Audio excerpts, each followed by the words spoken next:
Welcome to Season 8 of Paper Talk, where we will explore how to build a creative community that fuels your art and your business. Hi, I'm Quynh Nguyen of Pink & Posy. I'm Jessie Chui of Crafted to Bloom. And I'm Sara Kim of Handmade by Sara Kim. This season is all about connections. We'll share stories, strategies, and collaborations that strengthen your own community. Tune in every other Thursday for new episodes. Thanks for joining us today, and be sure to follow Paper Talk Podcast. Hello. Welcome back to another episode of Paper Talk. We are so excited to introduce our guest. I've actually been on his podcast, and I was really excited after the interview to say, hey, will you come on to my podcast? So let me introduce you to Francis Zierer. He is from Creator Spotlight, and it's part of Beehive. Is that correct, Francis? Yes, I run it as a sort of an independent publication, but we are owned by Beehive. I am a salaried Beehive employee, to be clear. Oh my gosh, that is so nice to have that component and not have to worry about what are the different ads I need to put in? How can I fund my podcast? And how can I make this work? Well, we are running ads too. I should say it's complicated. But it's interesting. I love how you have evolved this particular podcast that you've had and also all the different guests that you've had. Mm-hmm. And I think I've been listening to your podcast for quite a while, and I feel like I went deep on listening to almost every single episode. Mm-hmm. And the one question that you keep bringing up and that we want to explore on this particular episode, and I think you as our listener will find it really interesting, is his definition of what a creator is. Is it an influencer? Is it a marketeer? Is it an artist? What does that mean? So I'm just going to kick it off right off the bat. Tell us, what is your definition? And as you have gone through all these different guests, and you ask them what it is, has that changed your definition of what an influencer, what a creator is? Absolutely. So feel free to butt in and interrupt me at any point because I'm probably about to spiel for a while. The reason why I even need to figure this out, right, is when I started doing this, as we said, it's owned by Beehive. Beehive already had this series called Creator Spotlight, which was basically like a plussed up case study series for Beehive users. My vision was to let's expand that. Let's interview creators who on other newsletter platforms, on not newsletter platforms. Let's broaden what this is. But of course, then to do that, I also have to figure out, well, like, what is a creator? Which really that means who can I interview and who is my audience interested in hearing from and why. So my mission was like to tune that definition to help me figure out who to interview. But I'm also interested in a unified definition because I think a creator, like originally the way we use it today, the way that I use it, YouTube started using that word in 2011 to describe YouTube users. So what it means originally there is somebody who is using YouTube in a fairly professional sense, right? And then it expands, and basically any given platform will speak about their creators, Instagram creators, TikTok creators, right? So there's always this like platform specific relationship version of what a creator is, but still like then how do you universalize it? So my definition early on, I almost can't remember because I've been tuning it so often, but it has been pretty settled for about a year. And so the definition I use now is based on something somebody told me about the 3 jobs a creator has, which is to create, grow, and sell. And so based on that really clicked for me. So my definition of a creator that I use, again, in who I interview and what I ask them about is somebody who is creating digital media for distribution on digital platforms, who is in earnest trying to grow an audience for that content beyond people they know in real life, and who is somehow monetizing that, whether that be through ads, through subscriptions, through product lead generation, or something even more abstract, even like raising their profile in a bid to get a big job or something. I would almost categorize that as well. That is like the pretty specific definition I use. And of course, if you start like staring at the edges of it and bringing up some of the conversation, it can blur. Like, can a creator be within a company or do they have to be independent? That's a conversation we could have in a second here. But the last thing I will say on my definition is that's like my very specific definition, but more broadly too, I like to say that a creator is just anybody contributing to the corpus of the internet, which another way of what last thing I'll say here is at a previous job where I was working not as a creator, but as a marketer, I remember my boss saying to me, like, we're competing with anything you can look at on your phone. And so in some sense, a creator is anybody making the stuff that you look at on your phone. And again, there's like so many caveats we can apply here, and I'm sure we will in a second. But those are my 2 basic definitions, the one that's more broad and the one that's more specific. It's been really interesting because ever since I started studying about how to get onto your podcast and also how you interview and just listening to that, it just sparked something inside me. I was like, oh, I am a creator. And for a while we talked about it. It's like I struggle being an artist, and there's a very slim line between a creator and an artist. And it was just really interesting to like broaden broaden my thought. And like, not only am I creating a physical art piece, but I'm also trying to figure out how to market myself. And part of that is creating all this digital media that I present to my audience and to monetize it by selling what I do, and also to bring awareness on what my community does offer to my audience. And I really find it really interesting. And I started having this conversation with Jessie and Sarah, like, what's their definition of a creator? And it's been really interesting to kind of examine what they do. Even though all three of us, we make paper flowers, it's really interesting on how we market ourselves to our audience. And I want to push a little bit to Jessie and Sarah, because we haven't really talked that much, is how do you market to your audience? Because I want to bring more conversation and depth to this conversation. So what do you guys think? It's really interesting. I mean, going full circle, the question of why is it important actually to label yourself as anything, as a creator? Why? So Francis, why is it important, essentially, that we have to have that specific definition of a creator? How does it differentiate us from something else? Does it help us market towards to our audience? Why is it important? I mean, obviously as a marketer, maybe it is for whatever reason. I'm not in marketing, so I don't know. But as a person just doing their thing, quote unquote, as an artist, we share on social media, we tell them, oh, this is for sale. I mean, that essentially is your definition of a creator, right? Why does it matter that we're a creator and not something else or labeled something else? Yeah. I mean, I think there are at least two parties for whom it matters, right? Like for me, it matters because I'm pedantic and I like to study these things. And also I need to know like, well, what's the type of person I bring on the show? But for the individual deciding whether or not to call themselves a creator or an artist or any of these things, right? I think it's one, there's kind of that matter of personal identity and like, what am I doing and how do I make decisions about what I do? And like, should I do this thing versus that? So it's about like a frame for personal decision making. And then I think the other thing is like a signal to the market. So like if you call yourself one thing or the other, people will see you as one thing or the other and will like either engage with your work, buy your products or not, or do so in a different way based on that. And maybe there's other parties, but I think those are the two main reasons why it matters is personal identity and decision framework, and then how the market understands you. Can we actually bring that conversation to Sarah? Because Sarah, before the podcast, we were talking about this. So this is essentially the issue that you're having is defining yourself as a creator or influencer, and what the label mean in terms of the value placed in your content creation or whatever product or deliverable you are giving to the company that's asking you to do this. Do you mind going into that actually as an example? I think this is a perfect example of what Francis is talking about. This morning, I just, I don't know if they rejected me or I rejected them, but we went through rounds of just kind of going back and forth and figuring out like what their budget is in marketing and then me being the creator to create content for them. And then I was telling the ladies that like basically like I have concepts that I sell as a content creator. And then I have the influencer side where I'm literally marketing a product for them. So I was telling them it was very different and I actually price differently because of that. And so to me, if I have to create an artwork and like a lifestyle of some sort where I have to do like storytelling, I very much think it's like content creating. So it's like more of an artist feel. I don't know if I'm saying it correctly, but then if I'm just being an influencer where I'm trying to sell a product that they want me to sell, then I think to me, it's a little bit of a cheaper price. I don't know why I decided this in my business, but basically that's how I guess, decided. So then I guess if you're asking me what's a creator, and I think more recently I decided to call myself a content creator instead of an artist. So instead of a paper flower artist, I call myself a content creator when I introduce myself to people.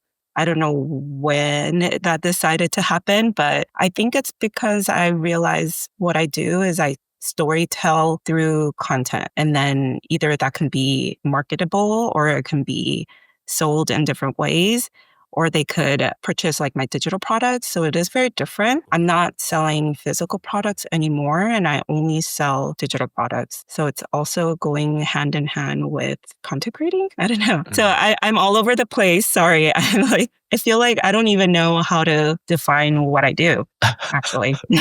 I don't either, to be clear. Like I was just at a conference last week and speaking about this on stage, and I was asked, like, are you a content creator? Are you a journalist? Or are you a marketer? And I kind of am all three in different capacities. And again, it depends who I'm speaking to and what they need to, like what I know about what they're looking for and how I can shape their understanding. So I think using the word influencer, I haven't mentioned this yet. I don't believe that there is such a thing as an influencer anymore, right? I think think that there used to be... They're all content creators now, yes, too. exactly. Yeah. Like it used to be, let's say, I mean, this is really reductive, but let's say 10 years ago, you could, make a post with a product, put it on Instagram. It's a still image, caption, hashtag, at whatever, all these things, and maybe sell some products and command a pretty sizable fee for that. Now, yeah, some people can still do that, but the market is more sophisticated. The platforms are more competitive. So you have to be much more sophisticated in your content production, in your storytelling to compete. So everyone is a creator. But influence is something that you can wield and something you have and something you can sell to a brand or a partner, right? And I think what that is it's just the ability to enact change in your audience. So if somebody is coming to you and they just want you to do some like simple post with a product and just market it to your audience, like they are asking to rent your influence, to rent your audience. But if they're asking you to also like produce the content, make a video, do all this thing, then they're asking for both your influence and your skills as a creator, right? Creators in that way, when brands come to them as influencers, they are basically freelance marketers who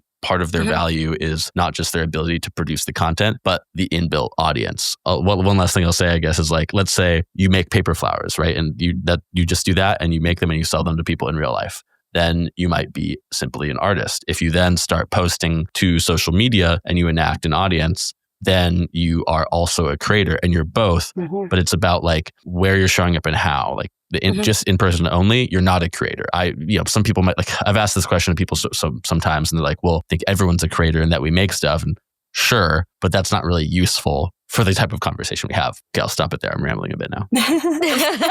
We've all done that. I feel like it's such an interesting topic. Like it's such a deep dive. And I love that you do ask this of every single guest that you've had on your podcast. So my question to you is, who has defined it in such a way that struck a light? Because you've asked this question so many times. Who really change your definition of that? When I formed the definition I have now, that 3-part one, it was when I interviewed this guy, Matt McGarry. What he does for a living is he has an agency where they help newsletters and other parties, but generally people with newsletters, they help them grow. They sell ads on Meta and such. And so they grow their audience. And he also has a newsletter where he, rounds up some other stuff in the space and gives tips on how to grow a newsletter audience. He also has a podcast. And I asked him, I was like, are you a creator? Because I'm not sure if I'm kind of paraphrasing here. Like, I'm not sure if I see you as a creator. I see you more as somebody with a service on offer that you market by producing content, but also that is a creator. And so his giving me that definition was really influential because I'm like, oh, that's it. Like those are the people I interview. But one interesting thing too is like, think of there's this spectrum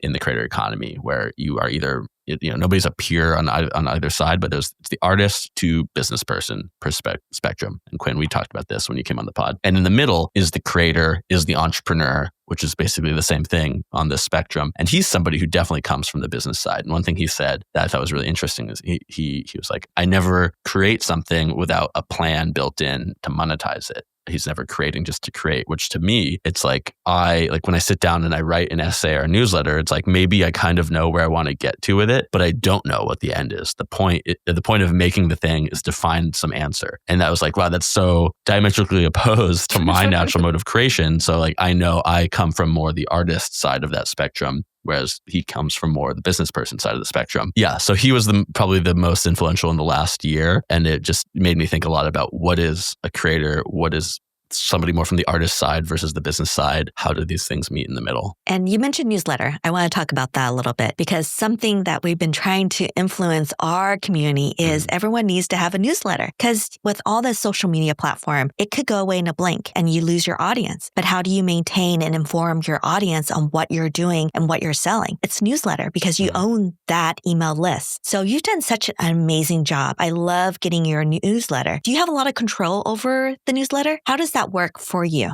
Yeah. I mean, so the newsletter I was doing the newsletter before the podcast. I'm a writer before I'm a podcaster. Before, when I was in college and then after college, like working in food service jobs, all I really knew is I wanted to do some kind of writing for a living. I didn't necessarily know what the shape of what that would be. And so when I was applying to this job, I saw two things. Here is a job where I'll be writing a newsletter as the main thing about it. And I will also be interviewing a bunch of people as the other main thing about it to fill the newsletter. These are two things I excel at and like to do. And so, yeah, I mean, the newsletter nowadays, most of it, especially the Tuesday issues, which are the ones that go out alongside the podcast, it's sort of a profile of the person we interviewed and the guest. Those are written by my assistant editor, Natalia Perez-Gonzalez, but I edit her and then I'll write some of the Friday issues, or sometimes I'll fill in for her on the other ones. So yeah, in terms of like the control over it, we've got full control. And the vision is kind of always to tell a story about this person and something about their journey that's compelling, relatable, inspiring, but then also extract that educational bit, which we put down at the bottom in our little Steal This Tactic section. What is the point of the newsletter then? Because you mentioned earlier that you're more like I write because I write, as opposed to, okay, the end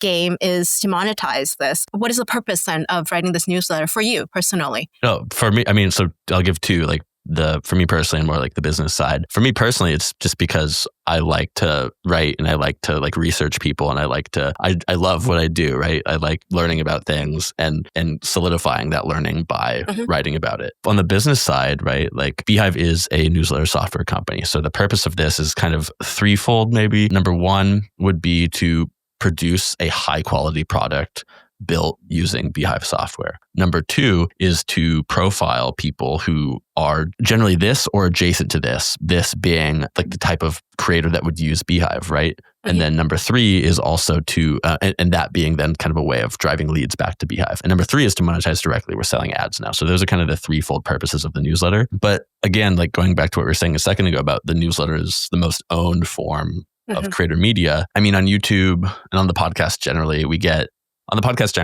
between 2,000 to 3,000 listens per week total across all episodes and all platforms. Whereas on the podcast or in the newsletter, we are currently just below 400,000 subscribers. We've been floating there for a little while. We keep wiping a bit of the list as people get unengaged. And so, you know, within 72 hours of sending the newsletter, 130,000 people have opened it, and we know it's going to their inbox every time. So this, like, the level of engagement with our audience is just so much higher, right? Like, that's the point of a newsletter, is it goes to people's inboxes. And this is where I always say this is a bit pedantic, but this idea of content capital, right? Which is just your total following across platforms and really your ability to influence them to some action, whether that's a sale, whether that's signing up for your newsletter on another or whatever other platform. But the only liquid form of content capital is an email list CSV, right? Like any newsletter platform, it's only actually a newsletter platform if you can export your email list and take it with you to another. So, okay, yeah, I guess I've covered the value of this newsletter specifically, and then the value of newsletters generally to me. Yes, that's what I was trying to get at. Yeah, it is true. I mean, we've been trying to encourage a lot of our listeners and in our mastermind as well to start a newsletter. It's never too late to start one, just because of the changing nature of social media, and just the engagement has changed so much as well online. Like you said, probably because there's so many competing platforms and competing for our attention, that even handing over our email address is already telling, I guess, whoever we're following, that we want to hear from them. So yeah, on a personal level, I love writing my newsletters. I think it's the most personal thing that I do compared to even my social media, because part of it is I know that I'm only speaking to whatever thousand number of people, as opposed to 22,000 people. It's the people who actually really care. And even getting a response is like, wow, it's magical. People are actually reading it. And I think those, not to use the word like marketing terms, but closing the sale, like those are where you close your sales, those personal connections that you make actually on good old emails. Yeah. It's funny because I actually went with my business for 10 years without having a newsletter. Wow. Like, what was I doing for 10 years? I could have collected so many email addresses and customers and keeping them. And, you know, like my business transitioned in so many ways, and I could have, you know, like kept those customers that followed me for different reasons, but in my new transition and things like that. And it was only Paper Talk podcast that got me into finally figuring out how to get my newsletter on there. And I have to admit, it's still not my favorite thing to do because I'm not a writer. And I think it's really hard to reach the audience in a different way because I'm not a writer. And I think I am a content creator. I think I'm a more visual person in terms of like images and, you know, things like that. I definitely am not a reader either. So I think because I'm not like that, I think it's hard to build a newsletter where it's about the words. So that's really interesting. I mean, I'm kind of on the other end where I am such a reader, and I know, and our newsletter is pretty long. Like it usually falls somewhere between 1,000, 1,500 words. And to me, that's not that long. And I know that like I read pretty fast, and I read a lot all day, whether it's newsletters, read a book before I go to bed, whatever. So I kind of have to temper myself and be like, oh, like not everyone, like most people are not as interested in reading 1,000 damn words from us. You know what I mean? I don't know. I'm trying to put some like advice in here, I guess, for you. Like, I think one aspect of a successful newsletter is when they're completable, right? It's like when like somebody knows that this lands in their inbox and then they can open it and they can finish, and that's something they can check off, as opposed to probably plenty of readers with Creator Spotlight. They're like, oh, I'm not going to open that because I don't have time to read that right now, right? Yeah. And so I think a couple of my favorite, my favorite newsletters are all these longer ones now, but there are some that I like to open. I do. Same. Words, of course, it can be an engaging thing, and like keeping your attention span with people that do read. Yeah. And I think even for me, even though I'm not a reader, if it's like well written, of course I'm going to want to read it. So I think that's like a different way of content creating, right? It's like being a writer. So it's just not my, my talent. So I feel like I've been learning a lot by like researching through different people's newsletters, and how much words am I willing to, consume as a consumer versus like how much am I going to write as a writer, and like what kind of images am I attracted to on a newsletter, things like that. So I feel like newsletter is like a whole nother side, but it's so important because I definitely see, like Jessie was saying, it really is the place where you can close a sale and have more meaningful like audience compared to, being I went viral on TikTok and it meant nothing. Yeah. I felt like, I mean, there's going to be people that just follow me for the sake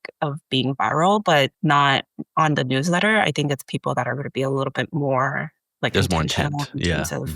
What's in your newsletter right now? Right now? In a typical issue? I actually do a lot of sales, and I feel like that could be, I don't know, I've been doing like a little bit of research. People say it needs to be more personal. It needs to be like a letter from me, but it's more like buy this, buy this, buy this. And I don't know how to mix that in. So I have been experimenting with getting like a little bit more personal, like being more inspirational. So I try to think of more like motivating and encouraging thoughts. I don't know if that works. I feel like for me, what I'm hearing, and like I feel like the move is that what the move is here is like it's always good to have the one specific person you're writing to, whether they're a real person or they're kind of an archetype made of a few traits about your audience. And then it's like when you don't know what to write about or what to include, it's like sitting down and it's like, I'm talking to like Quynh or whatever it is, right? The specific person you have in your mind. And then it's kind of easy to write to that person if you have kind of made up this character in your head. And it's like, well, what would they want to hear from me right now? And like, maybe it's like, oh, like, hey, like, how's it going? Like, this is what I've been up to. This is what I've been making. And like, check this out. This really inspired me the other day. I think it might inspire you too. By the way, here's what I've been working on. Check it out. Maybe you want to buy, etc. And just having that short note, but like having that character in your head who is like the avatar of your audience, and name them, right? Give them traits and name them. And then it's like, instead of like writing to this amorphous blob of audience, you're writing to like this specific person. And I know actually on my recent, like I looked through someone else's newsletter and people, I guess, commented on it. So then she posted it on her like Instagram that like, this is the reason why she writes newsletters. Yeah. And basically her audience was saying, I love your newsletter because it's not so salesy. And I was like, oh, that's all I've been doing on my newsletter. So I need it. What's so funny is like, as you're talking, Francis, about how to do the newsletter, I get Jessie newsletter and it's exactly that outline. And then Sarah, you need to subscribe to Jessie. I know. I don't think I am. For shame. I know. I need numbers. Okay. No, I'm kidding. Yeah. Well, she writes our newsletter and I get that. I've been trying to find a balance of the first part is like my introspection part. It's the part it's like a diary to me. And I'm so grateful that everyone who reads it doesn't mind reading my diary. Essentially, it's that. And sometimes my mood is, I want to be a little bit more poetic. And sometimes it's more, no, I want to be more direct. But usually I try to do some sort of reflection on my life, on my art, on my work. I find that resonates really well with people because you never know. Some people might be going through the same thing as you. And I find that connection sometimes is greater than the art connection. Not everyone's an artist. They might admire your work, but they might not necessarily understand exactly what you're explaining, right? But they will understand any hardship, your challenges, your joys, like in your life that you're going through. So my first section, I always have that. And then from there, it goes down, to some salesy as in like, I have workshops. So I tell them about my workshops. But I always end the section with like things that I've been thinking about that I think that they would like. But I am on brand when I share things that are on my mind. It could be an article I've read that was inspiring my work. It could be like an app I'm using that's really helping me with the process of my work. It could be like high-end furniture or an Instagram account that I love, but it's like very on brand for me. So like I do curate that because I believe that the people who follow me also follow me because of my lifestyle, because of what they want to be. They want to be my art. They want to be in my studio. So like to some extent, yes, it is authentic, but it's like the extreme authentic. It's like the stuff that I might not be sharing on the podcast. Like on the podcast, like under $20, what would it be? Like I wouldn't share that stuff in my own newsletter because that's not really my brand, but it is part of me too. It's just a different part of me. But I do get concerned about the length of my newsletters because I will send it to myself and it'll get clipped on the bottom. I'm like, no, oh no. For everyone who is still following me, I'm grateful that they actually enjoy reading it. It might be one of those emails that they actually come back to. Like I'll get responses like a week later. So I know people have maybe flagged it and like maybe when they are available, they'll go back and actually read my newsletter. But the thing is, Sarah, as you were talking about the salesy thing, I was thinking, okay, maybe one way is to break up your newsletter. I only do it once a month. So maybe my once a month one will be more reflective.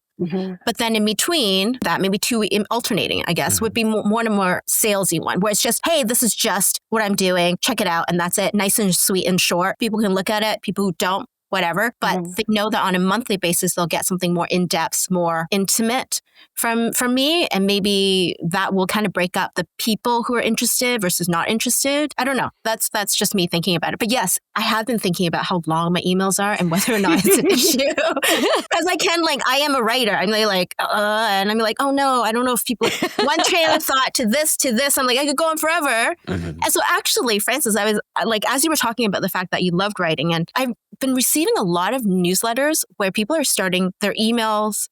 They're transferring to Substack as opposed to an actual newsletter. So I used to receive, newsletters from them from Squarespace, from MailChimp. And then suddenly I see the switch. They switched to Substack. So I get a little summary of it, not the whole thing. But what are your thoughts on that for people who are creators, who are more into writing, into sharing those, their diary, their thoughts into the process? What did you think about that in terms of as a creator, as having an end game being, okay, I'm going to sell something? Yeah. Okay. So I think a lot about Substack versus Beehive, right? Substack and Beehive are sort of competitors. Ultimately, my interest is always in like what is good for creators, what is good for people who are trying to make a living out there, right? That's what I personally care about. And so for a long time, when I had, let's say like the past year or so until Substack started doing some changes, it was very easy for me to say Substack and Beehive both have their pluses. If you have no idea what you want to do, you're not trying to monetize it at all, you just want to write for fun, go on Substack because you can just do that without having to think much and just write. And now I do have more caveats, right? I think Tyler Dank, Beehive CEO, said it best when he said that Substack is like Amazon, whereas Beehive is like Shopify, in that in Substack, you kind of are subsumed by the Substack brand, whereas in Beehive, much more customizable. The Beehive is kind of behind the scenes more. It's more of a tool and a platform for building something. I like to joke that Substack is the Uber of New York Times, which is to say that like New York Times has this amazing app, right?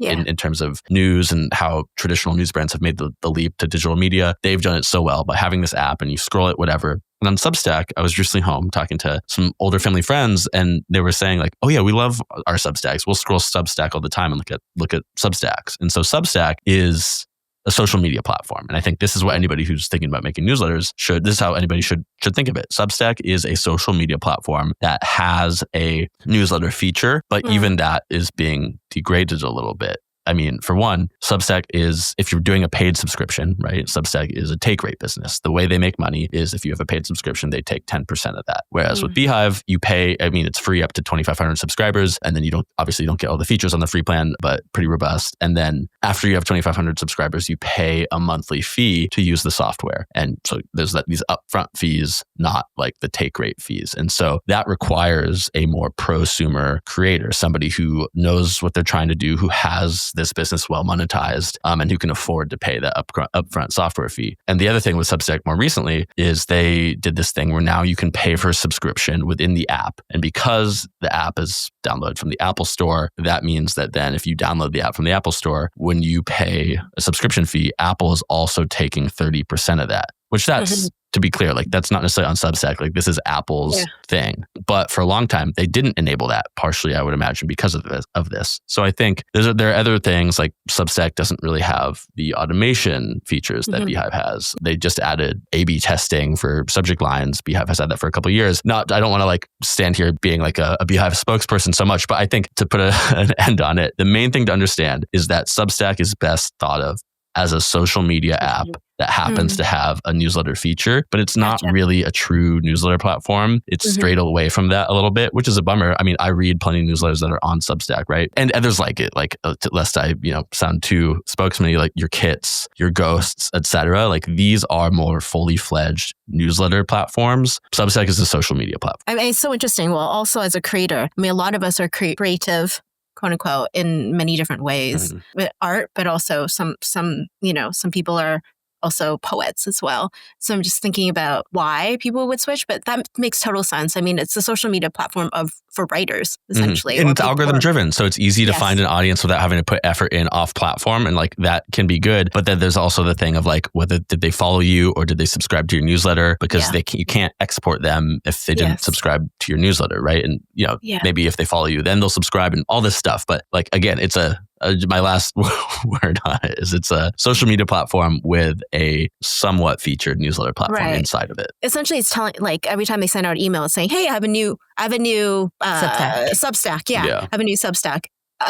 Instead of a full-fledged email marketing platform that has the ability to has all the customization, bells and whistles, customizations to sell, right? Even like click buttons, like buy here, or that makes total sense. So then perhaps people who are emailing me that, like Substacks, like perhaps what they need is actually an additional newsletter campaign, right? On top of that, if they want to monetize, more than just the Substack platform. Yeah. And I do see some people who use both Beehive and Substack and use Substack again, like just as a distribution channel. And they're like posting on notes and like reposting some of their articles, some of their posts over there. But yeah, you just own less the relationship between subscriber and yourself as a creator on a platform like that. Francis, this is such an interesting conversation what we're having, but I want to circle back to the very beginning of the question of the influencer, creator, and a marketeer. And one thing we haven't really deep dive in more is that definition. Can you explore that little topic a little bit more for us? Yes. So creator, influencer, and artist. I think we covered all those, but marketing, I like to say, is the learn to code of today, is learn to marketing, right? Like I think 10, 15 years ago, certainly when I was in high school and stuff, learn to code, you'll be able to make a living. I think this is something I've been thinking about since like the vibe coding stuff happened and all these AI tools where it's like you can make apps without having to know how to code. And to be clear, like these apps aren't perfect. People still need to learn how to code. But I think now it's all marketing, right? Like a creator is in many ways just a type of marketer. And this is one of the big differences, I think, between an artist and a creator is marketing. Not that there aren't artists who are good marketers, but to be a creator is to understand marketing, to be able to compete on any of these algorithm-driven platforms or in an inbox where you need your subject line to call people out and open the email, right? Like that's marketing. And this is kind of a broad definition of marketing. But yeah, I just think that is worth stressing is that like the core skill, not the only core skill, but like to create the stuff is a core skill of being a creator, but also to market it. And usually these things are completely combined. Like you are often, if you're a very talented creator, thinking of, well, what's the hook? And like, how do I keep people engaged at this point where there might be drop off, et cetera? Like I would call that all marketing. Yeah, and actually one of the things that we talk about in our mastermind is not just the art in itself, because we're all artists, but it's the marketing part, because then how do you sell your product, or how do you sell? Yeah, marketing is probably one of our weaknesses in artists, I think. I feel like, because it's not, I want to say I made my art not because I wanted to market it. I just wanted to make my art because I'm an artist, you know? So yeah, that's like a whole nother, I know a lot of numbers. I do stress this a lot to our members, our listeners, is to know your numbers, because that's like the hardest thing to even like keep track of. But I look at a lot of my analytics to see, and yes, how many seconds were they on my story, or how many seconds were they on my reel? But it's important, because if you understand, I guess, your algorithm and your audience, then you could at least work with it and make your time worth it when you make those videos. If your videos are not reaching, then you would have to figure out what else you need to do, right? So there is marketing in it. And I know it's like the annoying part, really. Wait, so something, I referenced this guy earlier, and I reference him all the time because he's one of the best folks I've interviewed, Andrew Wong.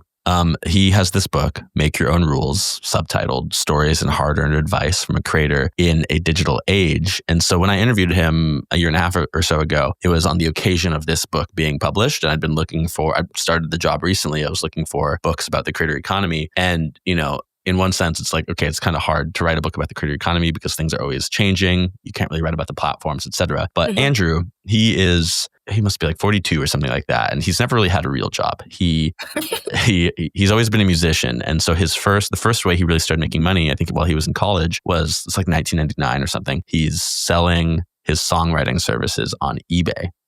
People can bid on it, right? Yes. And now he's made money so many different ways over the years, and now he like still makes money through his YouTube stuff. But he has physical products. He has a music education course. He does like commercial deals with brands and makes music for them. All this stuff. But why I think this book is so good, and why I brought it up now, is he's really writing like the implied audience is a musician, but you can abstract it to any artist, is the musician, the artist who loves their work and doesn't want to touch the business part. They don't want to be an entrepreneur. They don't want to do marketing. That feels like, nails on a chalkboard to hear that, all this stuff. And I agree, right? Like, wouldn't it be great if we could just make stuff and we had universal basic income and healthcare and all this stuff, but we don't, right? So you do have to go make money and participate in capitalism and commerce. But so the point is, I recommend this book because he speaks really clearly and empathetically to that point of view and kind of shows a way to do this palatably and like convinces you like, oh, well, this is actually just like part of like making a living. And if you want to continue making work that you care about, you have to find a way to fund it, which is often by selling it and being sophisticated about that. Yes. Yeah.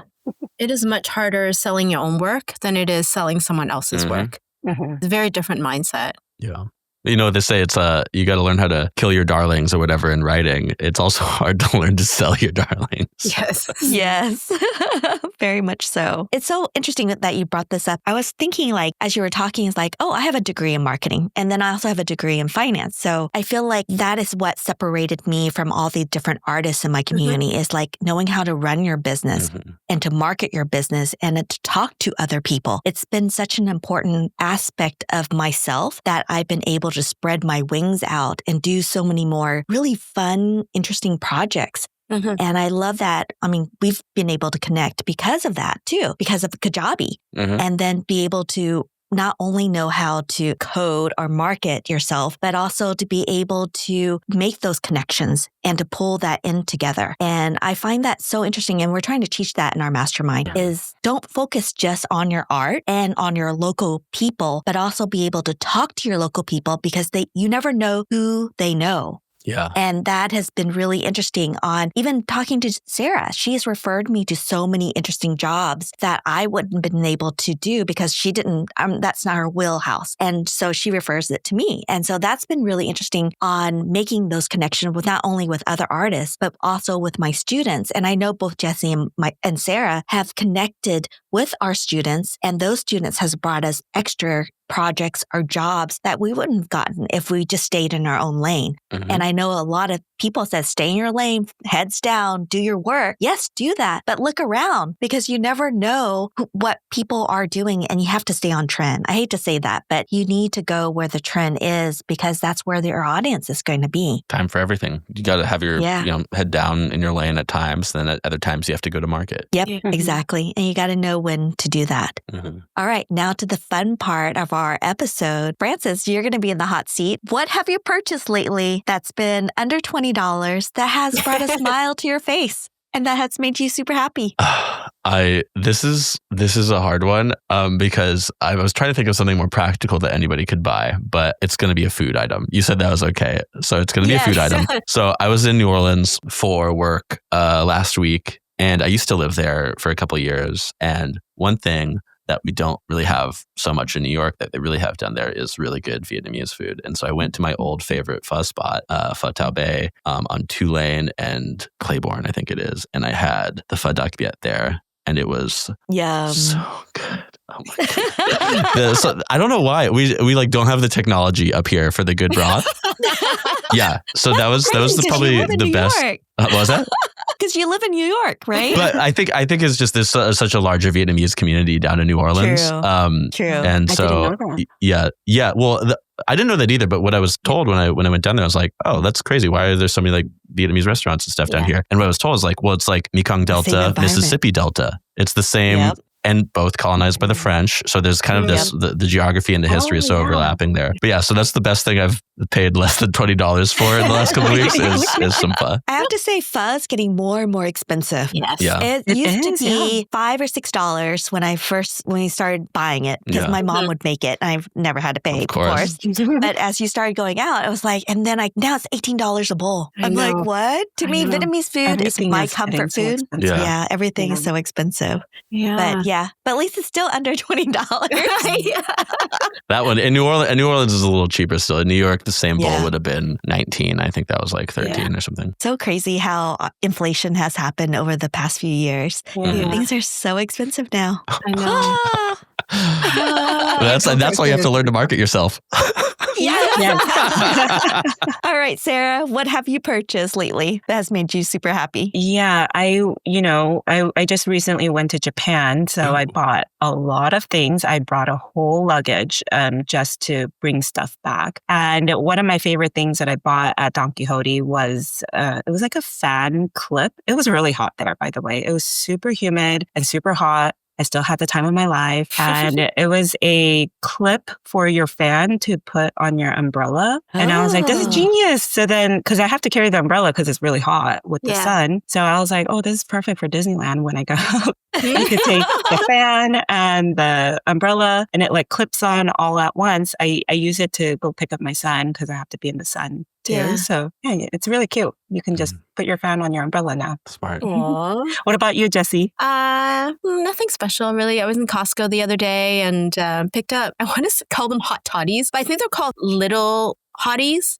Little hotties. They're like the hand warmers. Oh, yes. So Costco, of course, comes in like, I don't know, like 40 pack, but it was still under $20. But we get some, cold and wet weather up here. Mm-hmm. This is such a fall episode. We're talking about fans and hand warmers. And my kids, they complain of like hands getting cold because obviously their mitts are all wet and everything. So I'm pretty ready for winter for them so they can take it in. And also when we go skiing and snowboarding. There's always like a couple weeks that are like super cold, -40, and they have their lessons and, stick those into their mitts and their toes and they're good to go and they won't complain. So excited about that, actually. Actually, I am excited for winter. Me too. It's still really hot here, so I'm in California, by the way. What about you, Quynh? I would have to say I'm a totally paper and pen person, and my favorite pen, which I don't think I've ever talked about it before, is the Pilot Juice. So it's the latest one. I think it's like the number 1 or number 2 pen right now in Japan. But when I went to Japan also a while back, I picked up a giant handful because I loved it in all the different colors and the refill because it's really hard to find over here or more expensive. And they weigh really well. They write extremely well. There's no skipping. It just glides, and I'm holding on right now as we talk, and I just love it. It has a good weight. So if you like to like spin your pen around, it has a great weight to like fidget. It always feels better when you have like the perfect pen. My favorite pen, I've got a few here. I've been using this for a few years now. It's the Muji gel ink ballpoint pen cap type 0.38. Big. That is a very fan. good one. Okay, Francis, I'm going to have to send you a pen because this pen is a game changer. Because I used to love that one too until I discovered this one. And they have a beautiful one at a 0.38 too. And I will send you one because it's amazing. I would love to try it. Perfect. I will follow up with you. Well, thank you so much, Francis, for being on. It's been really fun. Just kind of listening to your perspective. And then if you guys haven't listened to his podcast, Creator Spotlight, take a look because not only does he interview just a wide gambit of guests, but creators and entrepreneurs and business CEOs, just to listen to their tips and advice and just gems, like really great tidbits on how to market yourself, how to build your business, how to write newsletter, how to grow your artist way. I mean, take a listen because it's always better to hear different perspective because that will only help you grow and change who you are. Those are such kind words. Thank you, Quynh. Thank you so much. All right, everybody. Have a good one. And make sure if you like this episode, like it and follow us. Bye, guys. Bye.